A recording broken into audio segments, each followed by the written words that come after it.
from WBBZ-TV Sports. It's time to beat the champ. Now, here are your hosts, Paul Peck and Sue Novoitsky. Well, hi, everybody, and welcome to a special edition of Beat the Champ with Sue Novoitsky. My name is Paul Peck. We've had some great matches so far, even though 2019 isn't all the way over yet. We've had some great matches so far this year. We've kind of learned of some familiar faces and some new faces, and because of that, we're going to have a little fun today. That's right. We're going to look back at the three best matches of 2019. Yeah, again, new faces, tight matches, surprising results, so let's get rolling.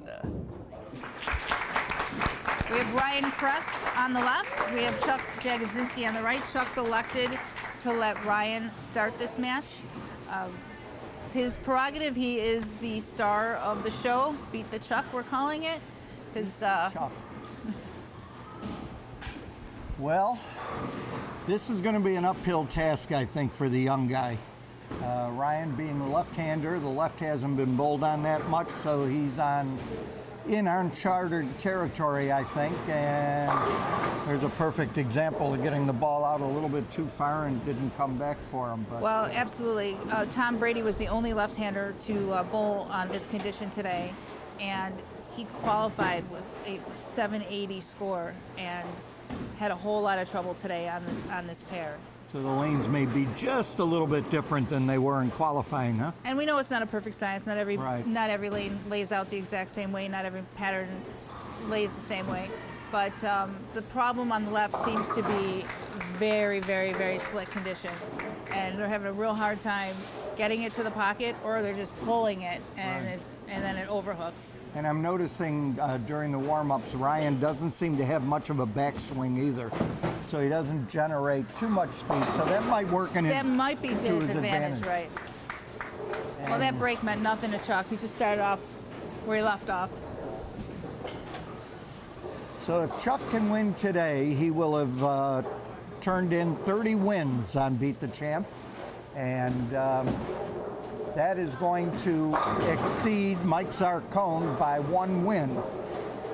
Well, it means a lot to Chuck, because to fill you in on the last 2 weeks, last 2 months rather, when he comes up, he gives me the stats on the whole thing. He tells me what his score was, what he had for the 3 games, how many wins he is away from Mike. So he's thinking about this whole thing while it's going on. Well, we'll see if Ryan, the young buck, can put an end to this nonsense, if you want to call it nonsense. Well, the Kress brothers are kind of new to the show, but there's been one of them on almost every single month for probably about the last 4 or 5 months. The two brothers are very competitive, and their dad comes out every week and watches them bowl. We almost have one on every month. Great shot. There he goes. Yeah, I like the fact that he's toned down his speed. I don't know whether he did that on purpose because I'm not familiar with him, but from what I see, normally if you want to get a little more speed into your game, you're going to increase your backswing. And if you can see, he has kind of a short backswing, which seems to be helping him right now because the ball is moving into the pocket pretty good. It's funny that you mentioned speed, though, because even on the right-hand side, we've noticed that as Chuck is on the show as regularly as he is, he's very quick to get up and bowl. And it's not been that way today. He's definitely tried to slow himself down.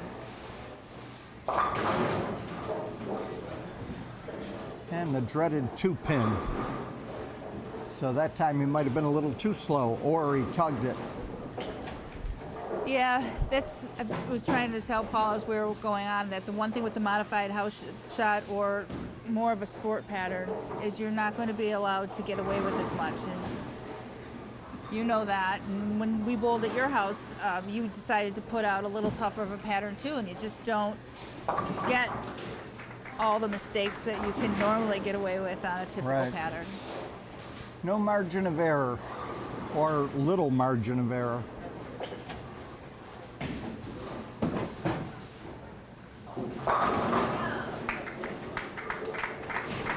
I thought it was interesting that Chuck chose not to qualify here at this house. He came in as the champion, and he bowled here last month, but he bowled on the house shot. So he knew the condition was going to be different, but he chose not to qualify and just come in, and it hasn't hurt him in the slightest. And the 4.9. Now the 4.9 is typically means you threw the ball pretty well. Maybe a little bit too good, if that's possible. The ball broke high on the head pin, and as a result, he left the 4.9, but it's makeable. Not like that, though. Not like that, no. And so he opens the door a little bit for the young guy. 21 years old, out of Cheektowaga. When I was 21 years old, I was still on bumpers. I was using the bumpers. Those weren't bumpers. Those were the ones that blow up, remember? Those were, yeah, they were balloons that they would set in the gutter. Those were long before bumpers.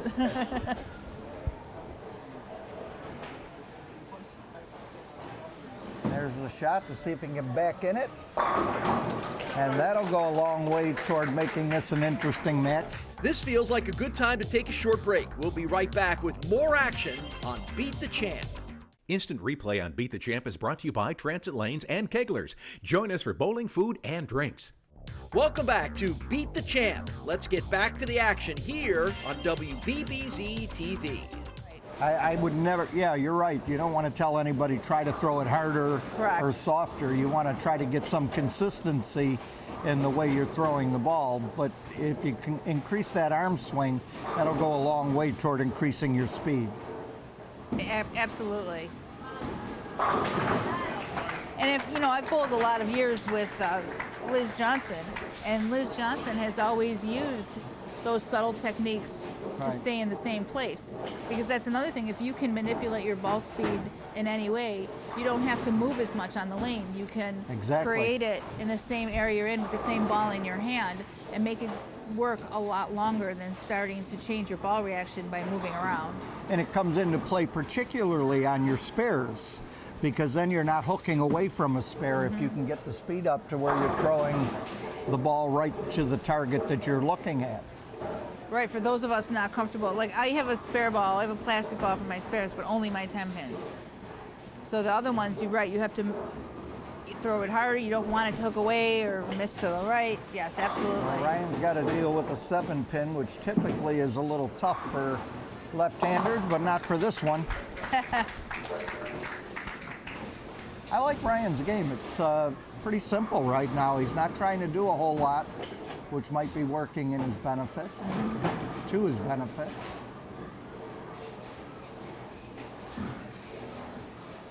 He's got to put a couple of strikes together to put a little pressure on Chuck here.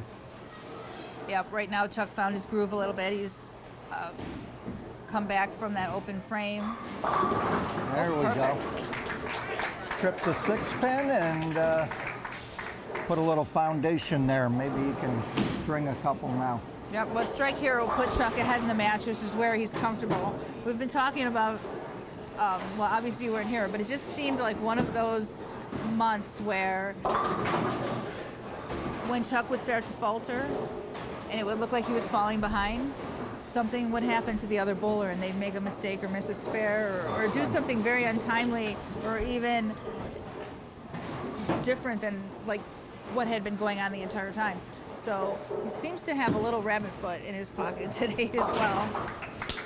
And he makes the spare. Well, I don't know if that's so much a rabbit's foot as to whether that comes into the mental part of the other opponent, because the other opponent might be thinking, well, now I have an opportunity to go ahead, and puts a little more pressure on himself. So instead of thinking about his shot, he's thinking more about the situation at hand and doesn't perform the way he should. Right. You know? I mean, don't you think one of the tricks of this game is to sort of clear your mind and get all those thoughts out of there? I mean, it's so easy to get caught up in exactly what you said. And of course, I have no problem clearing my mind because there's not much there to deal with anyway. But anyway, we've got ourselves a match now as Ryan doubles. And that puts him ahead in this match. That puts him up 13 on Chuck, which Chuck's searching for that voodoo doll he's got sitting over there with him. And there's got to be a little bit of self-imposed pressure that he's putting on himself too. His 30th win means so much to him that maybe that's starting to wear on him a little.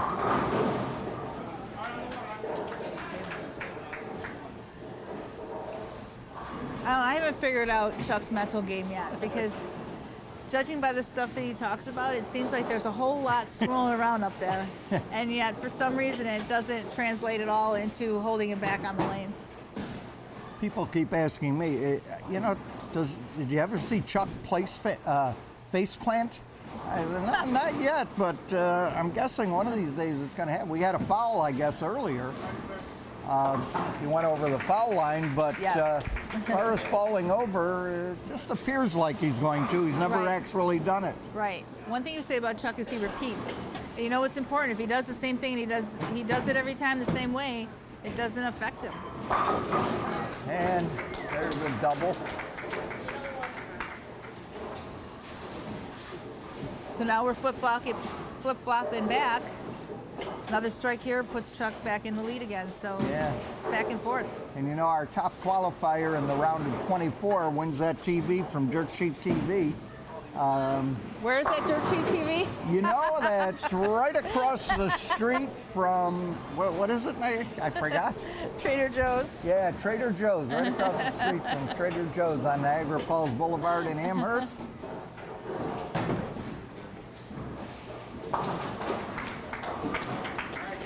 Spares are almost an afterthought on this show.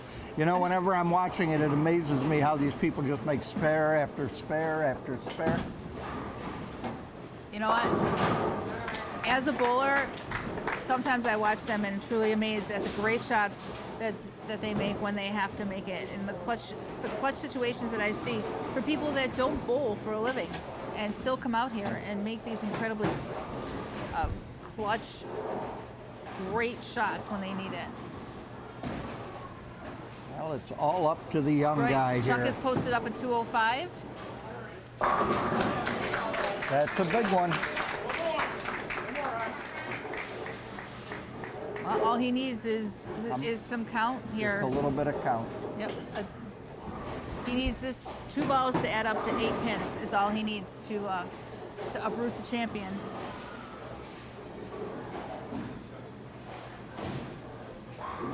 Very impressive performance by this young man today. And that is And enough. that is enough. So we have a new champion after 2 weeks of Chuck running the show. We have a new guy, a lefty, Ryan Kress. So we'll have to And come back and talk to Chuck about this. The Chuck Show has run its conclusion, right? It's right. not being renewed for another week. All right, we'll be back to talk to Chuck, get an idea how he feels about, you know who's going to tell us how he feels. Oh, so yeah. stay tuned.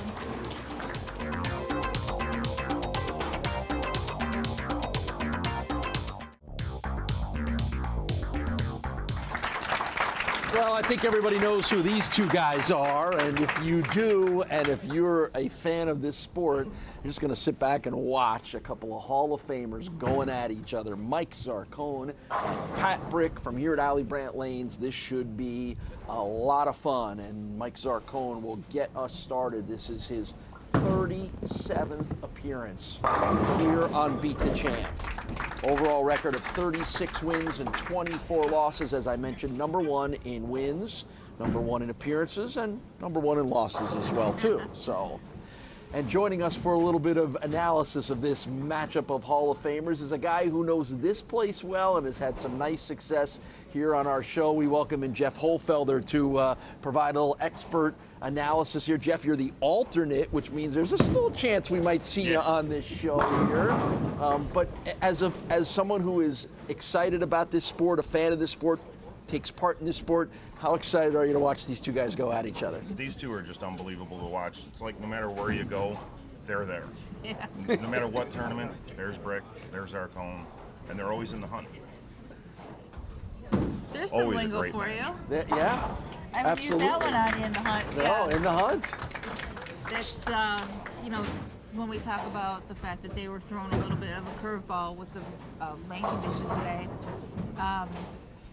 these two have seen so many tournaments and so many evolution of conditions as the day goes on, and having to come in and be prepared for what might be out there at this time, that they kind of negate that surprise effect of someone who might be a league bowler who has an expectation of what these lanes are going to be like. For these two, you're going to see like, oh, where's the problem? These lanes look easy. Yeah. How much, Jeff, do you think overall the challenge is with what the lane conditions being a little more on the oil side? What's the challenge here in figuring it out? Definitely getting, it's your equipment, surface on your equipment. A little bit more oil, you're going to want something that's going to hook up a little bit sooner. Like I see, he's throwing that rip curl. Yeah, He loves that. Seen him with that, but that's a lot of surface. He throws that ball when there's oil, definitely. But yeah, it's basically going to be your ball selection, speed. So let me ask you this, because you're coming here prepared, I'm sure, to bowl if you're called to bowl. Did you bring equipment that would have compensated for this much heavier concentration of oil than what you qualified on? Would you Not really. Yeah. I mean, I would definitely have to make a lot of movements, and I would probably slow my speed a little bit. I do have some stuff that will hook a little earlier. Nothing crazy though, because I've always liked the pearl ball, something that goes longer and turns a little harder. But with looking at what they're throwing out here, I probably wouldn't be able to use that. And I think, unfortunately, that's what happened with John Palmer, who was the high qualifier. He was definitely trying to force that equipment to work, because I think that the lane condition wasn't what he expected. And these two guys will probably have a bigger arsenal of bowling balls because of the amount of tournaments they bowl and the amount of different lane conditions they see. They're going to have a bigger array of equipment than someone who is generally a league bowler and just has 4 balls. We might carry around four balls. They've got an arsenal. Oh yeah. So I think that this is why this is going to be such a great matchup, because at least they're on an equal playing field as far as equipment goes and experience goes. Jeff, how did you learn how to make those adjustments, whether it's the ball adjustments or all those little things that Sue talks about every week on this show that lead to successful bowling? How did you learn how to try to master that or get as close as you can right now? A lot of practice. Years ago, I ended up getting my name kind of out there by bowling in one of the lower travel leagues, the Travel B League, and starting to learn a lot of the bowlers out there and watching what they're doing. And we had an all-star league, and you had to be drafted. And I actually got drafted the one year. And you just start bowling with the better bowlers, and you watch what they're doing, and it's so you start trying things. So it's practice, a lot of practice. Well, we just heard Jeremy Becker talk about how excited he was to be in this position to bowl against Pat Brick, because he wants to test himself. He wants to find out how good he is. Some people might go, oh, I don't want to bowl against Zarcone because he's so great. But somebody like you is what you're saying. I want that chance. I want that opportunity.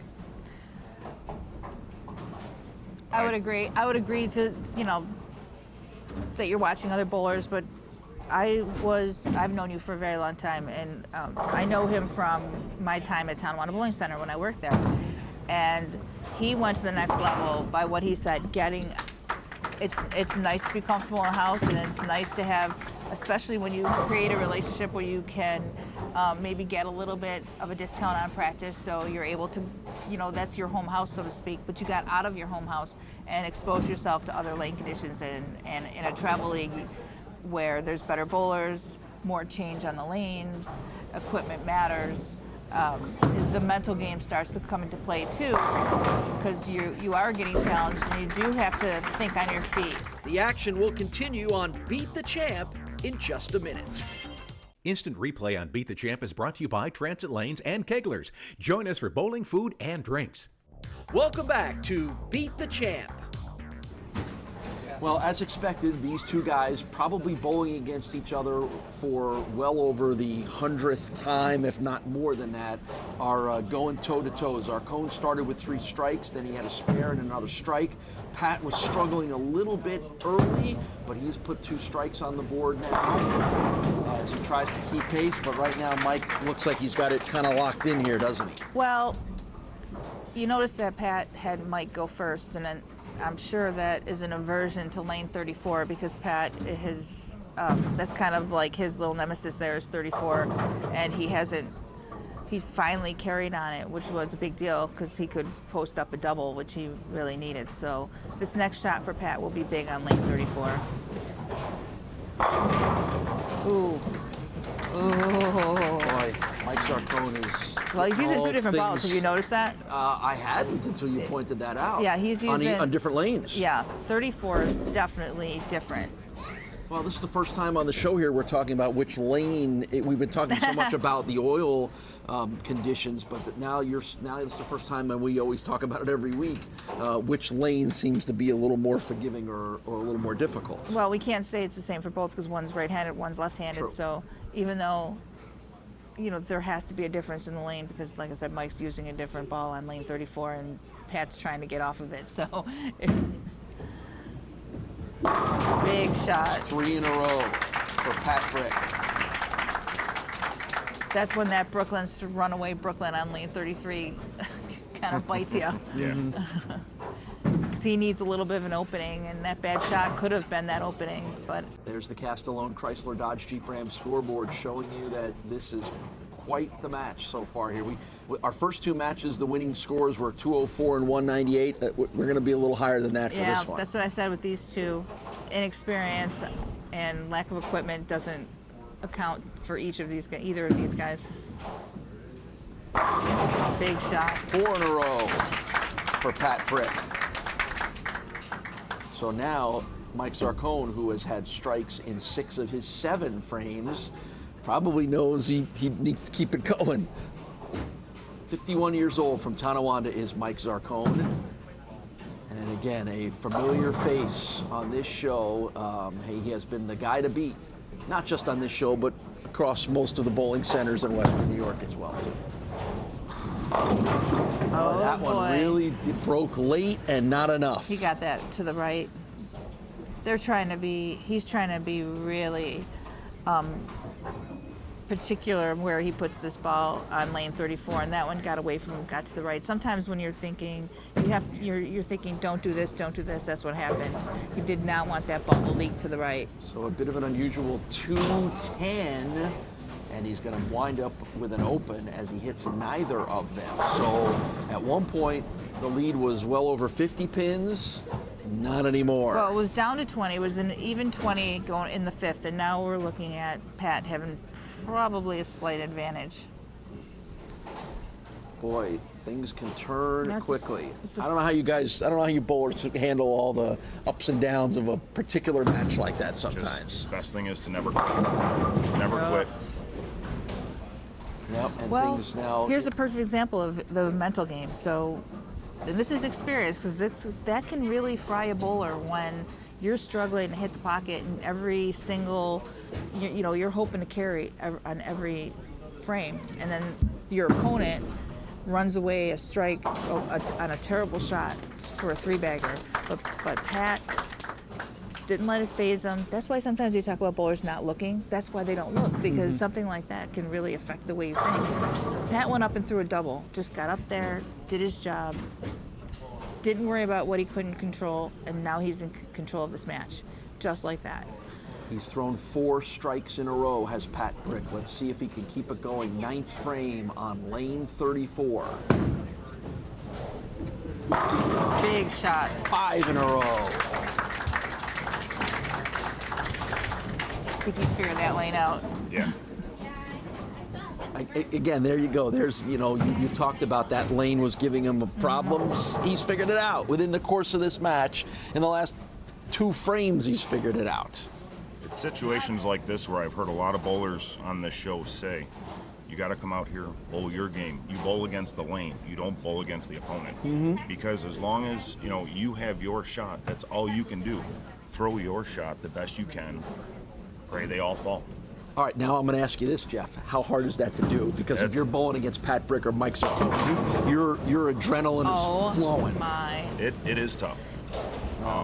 Pat needed a spare That's to all he shut needed. Mike out.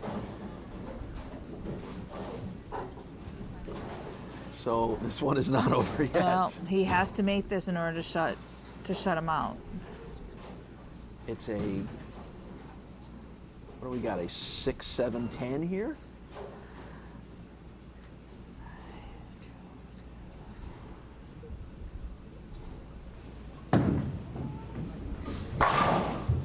Okay, count was good. So what we've got here is a situation where Mike has to double. And he really has forced, here's where Pat has forced Mike to finish on the lane that's the more difficult. So by Pat having Mike go first, That decision he made to created start. a situation to put him up. Now he has to double on this lane. Right. That has really shown itself to be a little bit tougher. Okay, so the 224 is on the board for Pat Brick. Mike Zarcone needs 2 strikes. And he's got 1.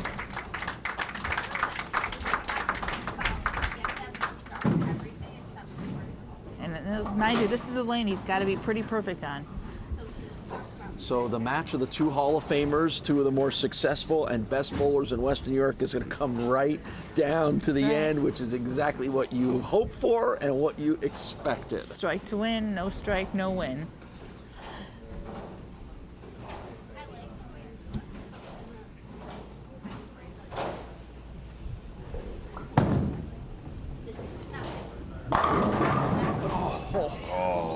Oh, wow. He got that, gave that a little bit more room, but he also got on a little bit more. That pin got sort of up and down and spun around the top of the 10. If it had come in at a different angle, it probably Well, takes he the sent a top of it messenger out. attitude. And Pat So- will win by a pin. Wow, how about that? What more would you want from 2 of the best guys in town to have a 1-pin victory? That was fun, wasn't it? Yeah, it was. It That was. was These fun. guys are always fun to watch. All right, we might get Jeff back. We'll see how he's the alternate here at Alley Brandt Lanes. We'll see how things shake out over the next All right. 2 weeks. If not, we want to get you back here soon enough as well. Thanks for joining us All for right, this match. thanks for having Jeff me. Holfelder with a little expert commentary. Speaking of experts, Pat Brick and Mike Zarcone. We'll talk to both guys and wrap up an amazing start to the month here at Alley Brandt Lanes. More of Beat the Champ right after this.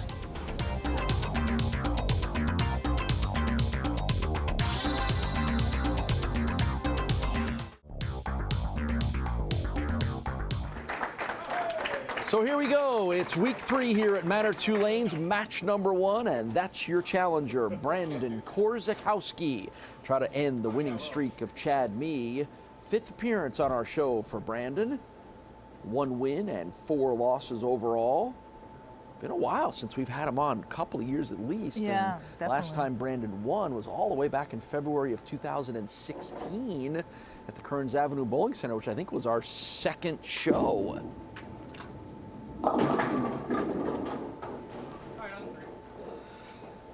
Well, they're all in a bunch anyways. Yeah, that's to say, exactly. It's just only got to go get it one direction. You know, and again, even for Brandon, who has been around and bowled very well for a long time here in Western New York, he's got to look at the way Chad is bowling and going, I need to be really good and really sharp. Yeah, plus he hasn't been here in a while, so you got to get those beginning butterflies out of your way.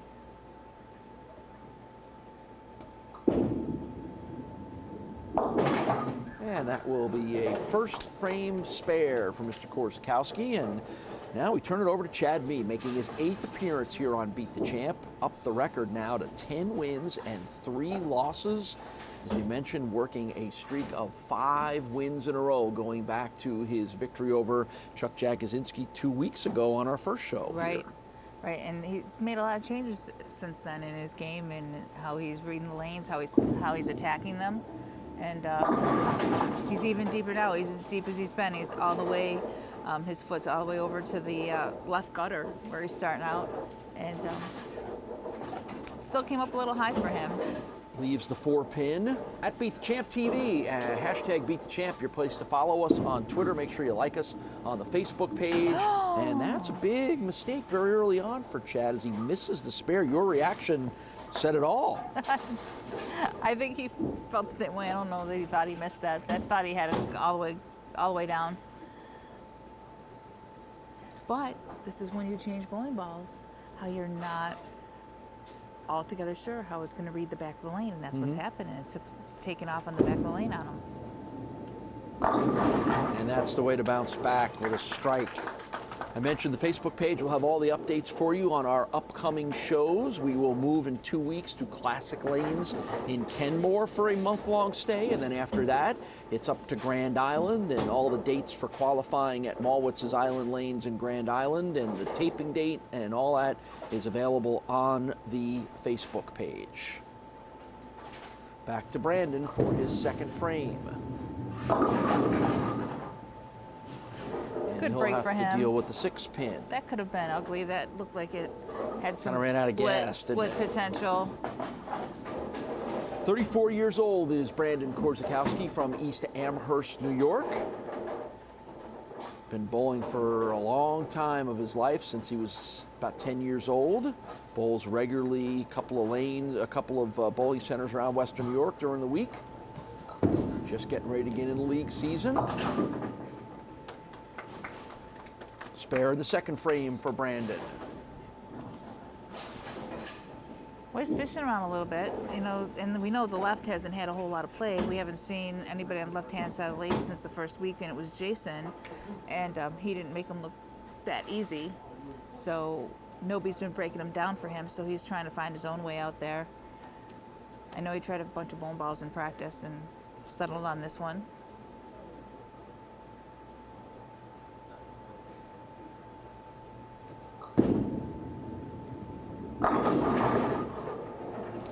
Now he's got to catch a break. Yep. Hasn't caught any of those yet. Still kind of fishing around. You got to look at the Castellone Chrysler Dodge Jeep Ram scoreboard. Capably manned this week by Hall of Fame bowler Sue Jagodzinski. There's Sue with her excellent handwriting.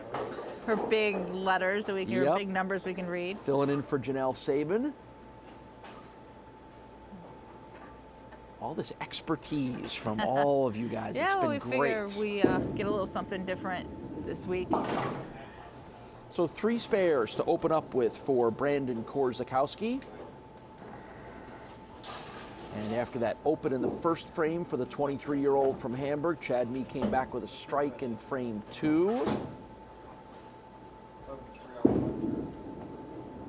And a strike in frame 3. He's been incredibly consistent, has Chad, other than the 201 that won him his match last week against Jay Schwartzkopf. Almost every one of his scores anywhere been between 235 and 220, right in that range, averaging right around 230 during this 5-match winning streak, and the consistency is always the key here. Well, he wasn't pushed either in that match, so sometimes you rise to the occasion, and he had a 50-pin lead pretty early on in the match. So if you don't get pushed, sometimes that'll reflect in the scoring. That's a triple for Chad Mee, 3 in a row, already putting the early heat on Mr. Korczykowski, a Pilates instructor. That's Brandon's occupation. Is he goofing with us? He's goofing with us, isn't he? I just fell for that one, didn't I? I'm glad you're enjoying it. Who am I to question? Way to go, Brandon. See? See what happens when you're not truthful? I was questioning the 34. I didn't see the Pilates instructor. All right, you got me. Yeah, you got me. You okay over there? I'm okay. Oh. This feels like a good time to take a short break. We'll be right back with more action on Beat the Champ. Welcome back to Beat the Champ. Let's get back to the action here on WBBZ-TV. because apparently it's a work of fiction. Great shot. Somebody's taking this seriously. Yes, that is true. We're glad we haven't been able to distract from Chad's performance here. I do know that Chad's bio information is all accurate.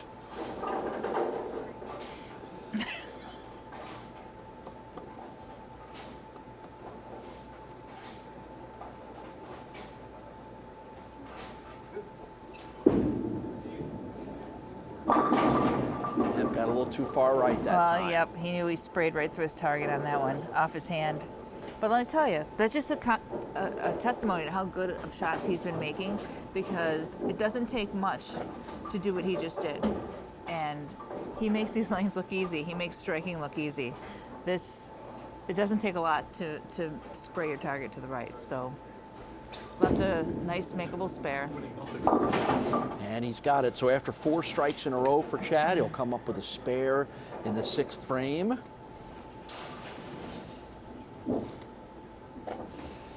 Up 30, about 32 pins after that open in the first. But that's the way to bounce back, you know, throw a 4-bagger on top of it. Mm-hmm. Especially on a tougher shot. Those 4-baggers go a long way. Yeah, and the 6-pin will hold up for Brandon. We've seen the 4s and the 6s a lot here. Why is that? Well, what I've always learned is when you're, well, that for them it would be the 4s and the 6s. They're it's almost equipment, and I've always been told, even if you're hitting the pocket, if you're leaving those pins, then there's something you got to change balls. Mm-hmm. And you know, you've got a one game match here, and he had to pick a ball. He chose that one, and he's either going to get more of the same. You know, he hasn't had a strike yet, so it's almost time to like just try something else, and just go for broke.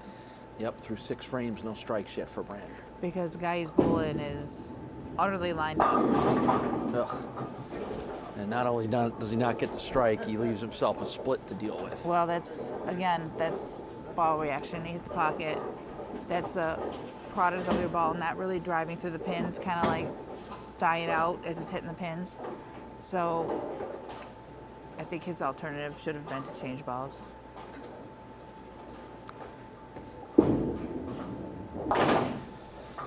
He sent that pin flying, but not enough, so that's a 2nd open frame for Brandon. This one comes in the 7th frame, and this match is slipping away right now. Yeah, his maximum is 201, which means he has to throw 5 in a row, and he hasn't thrown 1 yet. So best bet to take a different ball, or you're just kind of just going through the motions and getting out of Chad's way if you don't.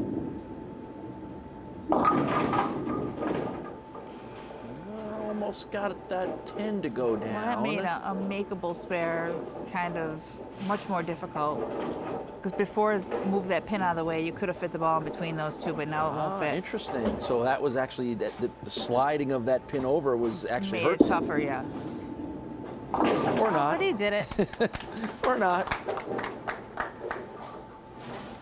On his way to a 6th win in a row, starting to move up our list of most consecutive wins here, longest winning streaks on Beat the Champ. The record held by Jeremy Zimmerman, who won 14 in a row back in 2017.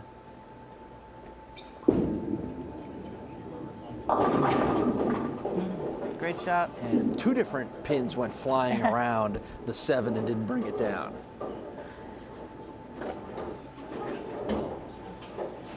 Well, technically, he can spare out and still win this match. It's pretty in hand.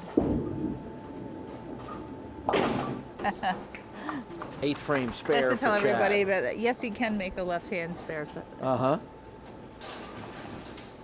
All right, 8th frame now for Brandon. First match of the day here at Manor Lanes 2. It's our 3rd week of competition that has been dominated by Chad Mee.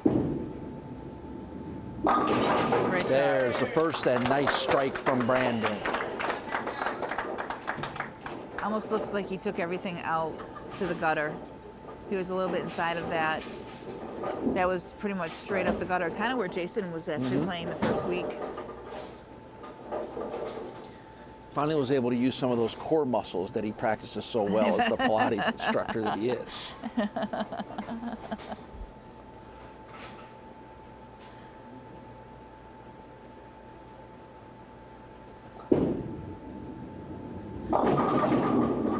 Another strike, 2 in a row for Brandon. He needs it. You never know what's going to happen.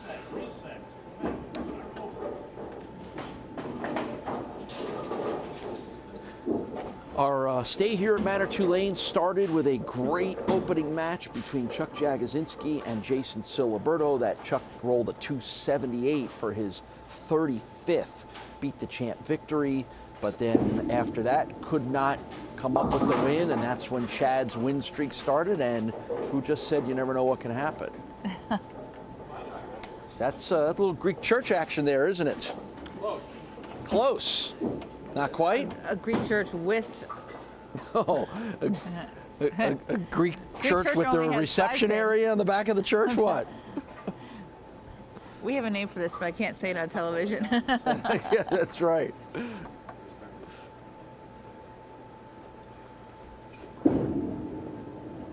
All right. Open frame in the 9th for Chad Mee. Okay, so what this has created is, to tell you how important those 2 strikes were for Brandon, this has created a situation where in order to shut Brandon out, Chad has to double. Because Brandon still, even with that rough start, can shoot 201. So you're looking at a spare for Chad would only bring him to 196. So he needs to double to absolutely shut Brandon out.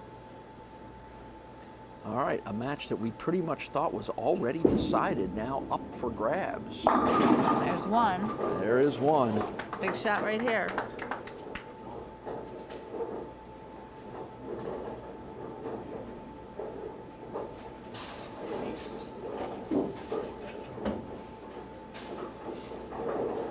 So here's a big one for Chad, looking for that 6th win in a row.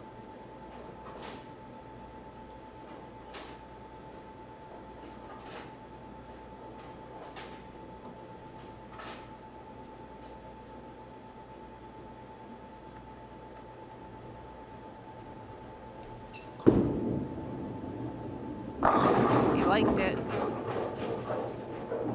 Not quite the double that he wanted. Wow. So, this has become an interesting match. Yes, it really has. When, like we said, we pretty much thought this one was over after the struggles for Brandon in the first 5 frames. It's been Chad that's struggled the back 5. Well, early in the first show, Chad said that the key was to keep it simple, and it becomes a little more complicated when you open up the lanes, and that's where you can open yourself up to formations, which is what we saw with the four count. So you see the 196 posted on the Castellone scoreboard for Chad Mee. Will that be enough?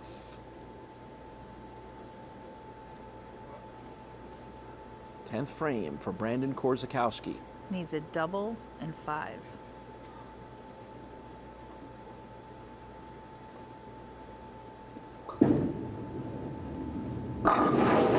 There's one. There we go. Wow.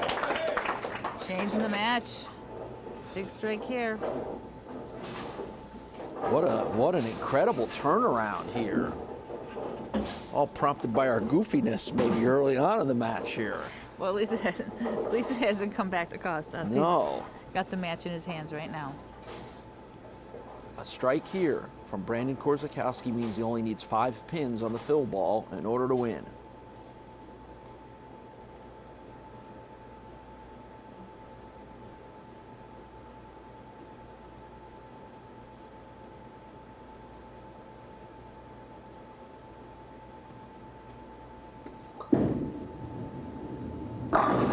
Wow, there's the double that he needed. What a shot. All right, so what it is 5 to tie, 6 to win. An amazing turn of events here in this match. Chad Mee had 4 in a row early on. Looked like he was cruising towards another victory. And here we are, just 6 pins away from the win streak coming to an end. Pretty much the only thing he couldn't leave was that 4 count.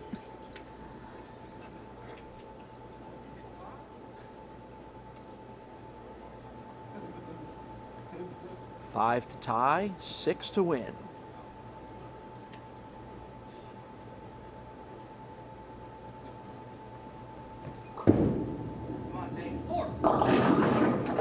And he'll get 7 and come up with the win. Unbelievable. What a match. This is why you watch the whole game. Amazing, a 198 to 196 come from way behind win for Brandon Korczykowski over Chad Mee to bring the win streak to an end. We'll catch our breath on this one and talk to Chad about what happened when Sue and I return. We're off to a terrific start here, week 3, Beat the Champ at Manor Lanes 2 in Amherst.